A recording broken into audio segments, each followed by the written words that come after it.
mwe kandi mumpera amashi Imana yacu mwongere mumpera amashi umwungere wacu adusimbira akatuzi kandi tugakira. Jewe mpagaze ngaha nshima Imana nari maze imyaka 13 Imana yaramboshe ngwaye ubugwayi ntazi. Ntabwo ari Imana yakuroshe ni Setani yaramboshe ngwaye ubugwayi ntazi.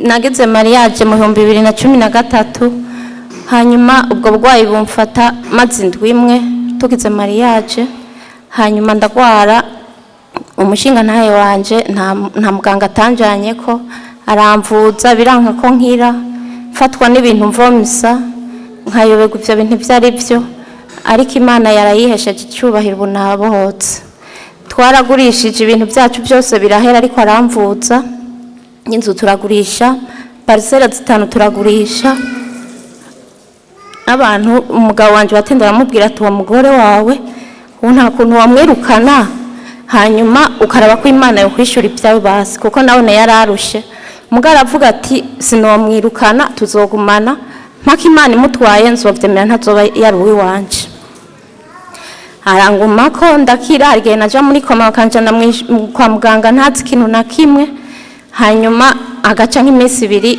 ubwenge bwasubira bikagaruka Imana ikanzura yo nyene hanyuma rero mpagaze ngashima Imana kubera ubu uye maze indwi 3 guhera mu kwa gatatu ndi ngaha aye hari gihe banzana ndemvye ntayanje n'indende ndiko ndacagagura kugira ngo nabandi bashikirwe bonza ngaha mu mpera zo kwa gatatu nje ngaha mu mpera zo kwa gatatu baransengera ahubwo mugabo umuntu yahandangaye hanyoriyanse ariko ambwira ibintu by'intahizo ngaha ndavuga nti Imana ahantu ndumva ko nzohabohokera nanje ndagiye kandi ndizeye ko ubuye gukira kwanje ubuye ngiye gukira hanyuma ndaza hari umumama w'umubanye twazanana akamperekeza ndemvye cyane bakansengera nkataha mvomisa ntari umuntu ubuhona no kubyibuha navyibushe kubera Imana yenyene yampaye umubiri wanje hanyuma rero ndaza kangahe gatatu uwo mubanye anzana bakansengera nkataha hanyuma mu nyuma umugabo wanje arabwira wa mama ati nta kuntu uwo munjani umugabo wanje aravuga toya umumama nyiravuga ati nta mwanya mfise umugabo wanje nawe aranzana n'umugabo wanje ntiyakunda ibintu byo mu yandi mashengero ya mukatolika nyene akinywa n'iryo cupa nyene hanyuma aranzana ijyambere anzanye ijyambere arantaha nabaje kunsengera hanyuma kurundi munsi bica biranka konza wenyene acarizana n'abana avuga ati hajya ahantu nahabonye Imana acaraza arasengera ico nshimira Imana ubu uya naburakeye ntasiba kandi ikindi nshimira Imana yakunda inzoga ariko yaciye aziheba zihevye wenyene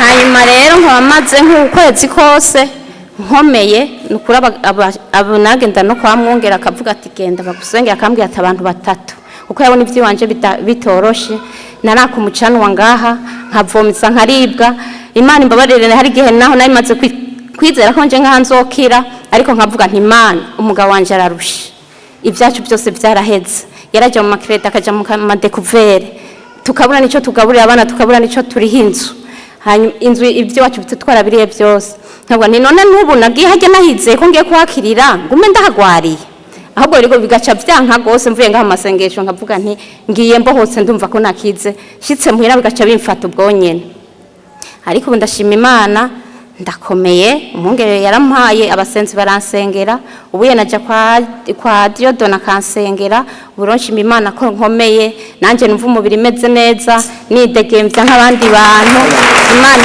nihe cyubahiro ndashima Imana cyane ibyacu naho byagiye nta Satani yabitunyaze ndazi kwizo bitwongera gushiriza ibisumba majana nkomera amashimwe Imana yabaye bijya izo bahane bisumba cyane amen amashi ku mwami umugabo wawe ari nga ni wewe sasa rero kuwa kangahe naramwagiye kuwa kangahe naramwakiye mu biro ndamwakira mpejeje kumusengera arambwira ngo mviriza rero ngo aje ngomba kubatizwa ngo kandi ngo kabona ngo naho inzambaye uvuga ngo canke nkapfa ngo ntarabatizwa ngo amaraso yawe ngo Imana ngo yanje ngo Imana izoyakubaza. Ndagenda ubwira ati ngiye gutegura urubatizo vuba kubera wewe. Yambwiye Ariko wa kabiri ambarira ngo ukabona mpfuye ntabatizwa ntuzopfa mon frère. Ejo yaciye yinjira muri korali yarambajije ati none wewe ko narabatizwa ati jayo nzokubatiza vuba kubera wewe ni faveur spéciale. Jayo ni faveur spéciale wewe nzoca ndakubatiza. Uwo mupapa sabantu benshi bomera gutyo imyaka 10 n'ingahe n'itatu ugwajeje umuntu inzu ukayigurisha kubera uyo muntu, amaparasera 5 ukayagurisha kubera umuntu. Muzoshinga intahe nko kubamunga abantu bafashwe gose muzoyishinga sa parasera 4 iki gicaniro nabwo mubona ko cyazanywe n'Imana. Tugomba kubasengera Imana ibashumbushe izo bakorera ibitangaza. Inzu ihagaze je madamu agwaye atana meza ngahe arahe yabaye umusatsi. Imiryango n'abagenzi n'amafamiye bace bavuga ati muhebe uracyari muto zozana uwundi. Atana meza ngahe atana parasera turagurisha ataniki abantu ndabaraba abantu ni Imana yamushoboje yarazi ko bazokira bagashinga intahe irabireka bikaba kugira ngo yironderere iki. Yabona ati naho biruko inyuma hari nayo ikomeye cyane. Nizinahe zifasha imitima ya benshi, nizinahe zituma abantu bahinduka, nizinahe zituma abantu bakunda Imana, nizinahe zituma abantu bahindukirira agakiza. Numva nkozwe ko mu buryo bukomeye cyane. Umutima wanjye uranezerewe gose. Mada Imana igo umugisha cyane cyane mugabo n'ukuri tumukomera yandi mashyi. Imana igo umugisha. Imana igo umugisha. Sabantu benshi baba bataranakizwa bashobora kugurisha parasera 4 bagashirako n'inzi hagaze.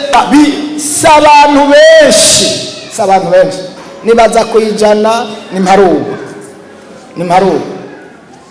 nimparugwa narigeze kugwara ndagurisha udutongo dukurikira.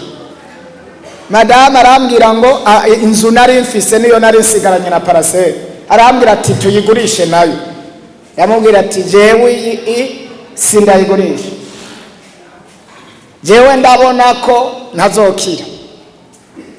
None rero ko ntazokira wohava ugira ingorane n'abana mukaburaho musigara.